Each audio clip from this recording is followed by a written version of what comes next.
अस्सलाम वालेकुम जी। आज आपको दिखा रहे हैं मौसमी फल मौसमी। क्या आपको पसंद है? कमेंट बॉक्स में ज़रूर बताइएगा। यहाँ पर मैंने लिया है 2 किलो और इसके छिलके उतार के फिर इसको प्लेट में गोल गोल काट लेंगे और फिर चाट मसाला ऐड कर लेंगे या फिर आप नमक मिर्च ऐड करके खा सकते हैं। तो यहाँ पर देखिए मैं इसको काट रही हूँ। ऐसे ही छिलका कितना मज़े से उतरता है।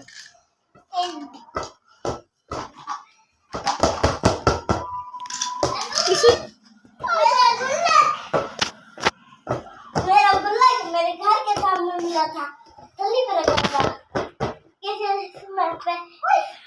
एक बनाना भी रखा हुआ उसके अंदर।